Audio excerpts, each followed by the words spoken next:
Hello everyone and welcome back to another episode of that series where we show you games that now run close to or at 60 frames per second without needing a specific performance patch on the Nintendo Switch 2. Sometimes we also show you ones that have had a free patch or otherwise just because it's interesting. Oh, and we've got a new video out tonight on our other channel, SwitchUp Extra. There is a good chunk of banter in that one, so I think you'll enjoy it if you enjoy hearing Glen and I just talk nonsense. I'll pop a link to that one in the description. But what games might be worth you loading up on your Switch 2 to see if they hit 60 FPS? Well, let's find out.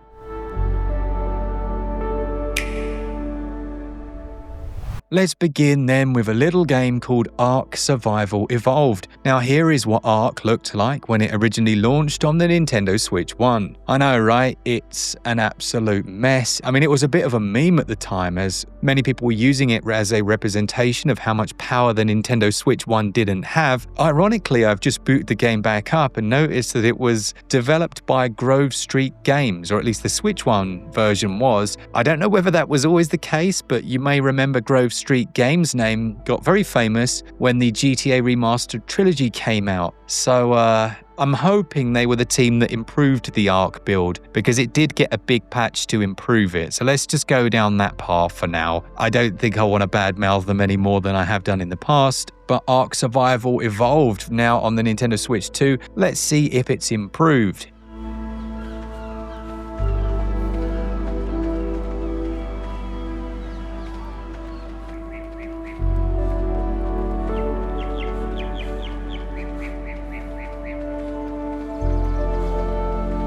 Well, yeah, as you can see, 60 FPS is more than achievable now. There are still the occasional frame pacing stutters, but not only the image quality, but that frame rate. It looks like a completely different game, doesn't it? It's quite shocking, really, how much of a difference the extra hardware of the Switch 2 with an uncapped frame rate can make. It's funny walking around in a game like this where you remember playing it and you remember being so horrified by the experience. So now, I mean, still my character's pretty horrific when you look at them, but the actual world itself, the lighting, the reflections on the water, I remember not being able to almost see the game because it looked like the whole thing was covered in Vaseline. Now, it still has that slight blur to it, but yeah, the improvements that they'd already made and the uncapped frame rate, they mean that it's a really quite good way to play it now, which is something I did not expect to be saying. So thanks to the person, whoever it was, I think on the last video you mentioned that this is so much better on Switch 2. Thank you to you for letting me know because it really is. Shadow, resolution and lighting as well, the overall image quality, things are better. Now I will say when you get into the dense foliage, things like the trees, it can't hold that 60 quite as consistently, but the fact that it can even reach it is, well, night and day improvement over when it first came out on Switch 1. So Ark Survival Evolved, if you're a single player, is the way I've been playing it in the past. Yeah, really good. I don't know how busy the online community is, but I did see a number of updates and even one for Halloween as well. So yeah, it's obviously still a game that people are playing. Next up, we've got a game which I spoke of recently in an all patched up episode. It's Dinkum, which on Switch 1 was running at 30 frames per second, and then on Switch 2 was running at 30 frames per second until about 5 minutes after I put out my video and it got a patch. And now the game can actually hit 60 frames per second.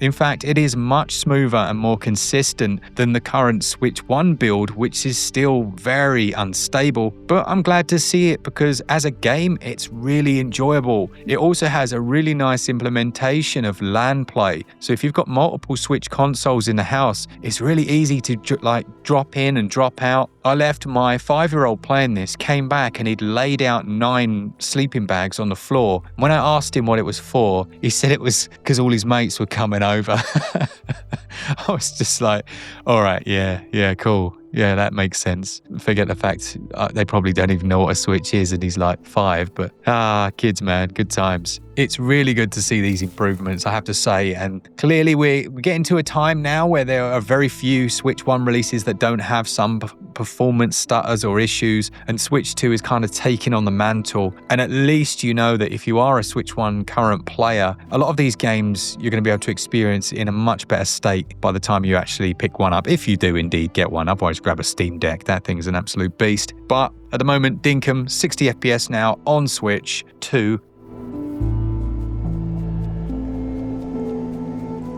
Then we've got Mario and Rabbids Kingdom Battle, which originally launched for the Nintendo Switch 1 and was a great pleasure really to play. It was really a joy of a game, and surprisingly so, because I've got to be honest, I find the Rabbids to be quite an annoying presence. Like, I get why people enjoy them, I just find them a bit annoying. So I wasn't expecting to enjoy the game, and I really wasn't expecting a tactical turn-based game. Like with Mario and Rabbids, it was so strange. In fact, there's a sequel, isn't there? And that's great. Like, I love the direction they went in. But this one, at launch, performance was okay, if a little unstable. It saw a few updates to improve things. But on Switch 2, it's just silk.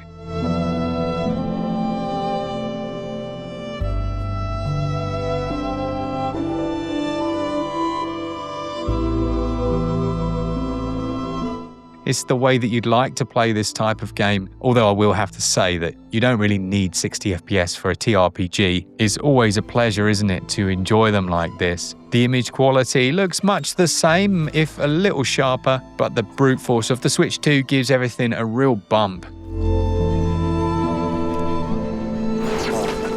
This next one's actually on a massive sale at the moment. It's Yonder, the Cloudcatcher Chronicles, and I mentioned it on my sales video on Sunday as a game that isn't what I would class as amazing, but is really good once you've gotten into it. Now, essentially, it's like a large RPG/sim life, and the world was really interesting, if a little bit janky. And on Switch 1, this is how the game was performing. Now, booting it up on Switch 2, you can see a much improved picture.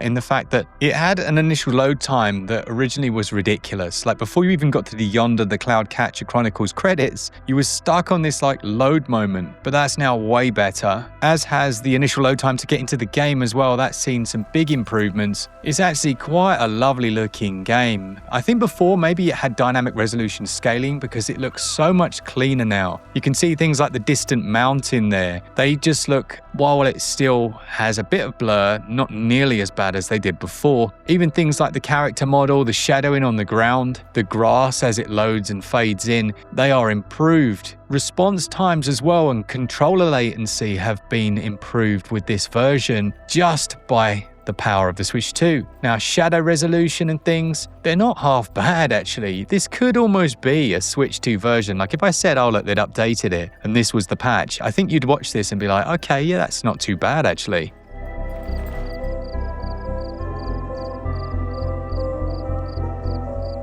Yes, rendering resolution won't be nearly as good as it could be, and yes, there are some frame pacing stutters, but man, I think the game still looks nice, doesn't it? But my character is so janky, look at him. At nighttime as well, it kind of shows off the best elements of it, strangely enough. Here it's raining and my torch is lighting up the grass, which is swaying in the breeze. The rain's kind of stopped, the clouds have come out, you can see the shooting stars. Man, this game looks really nice. Surprisingly good. So yeah, that's Yonder, the Cloudcatcher Chronicle, which is currently, I think, on its lowest ever price. So one to certainly consider if you like the genre. Let me know down in the comments, there are any other games that you've played where you've gone, hang on, this is hitting some much higher frame rates now, and I'll make sure to include it in another episode of this series. Hopefully you do enjoy this content. I saw on the last one, people just seem to be like, especially with the prices of current Switch 2 games, being able to go through their backlogs and target games that run better, and it's just a nicer experience. Seems to be something that people are quite keen to do, and I understand that for sure. If you played some of these others, maybe they've been languishing in your backlogs. I know the game Buckaroo has also been boosted by the Switch 2 performance to the point where that can hit 60, so I'll make sure to try and include that in the next one. But for all of you that do enjoy the content, to our Patreons, our members, for all things Switch, all the time, keep it Switch up. Cheers, guys. See ya!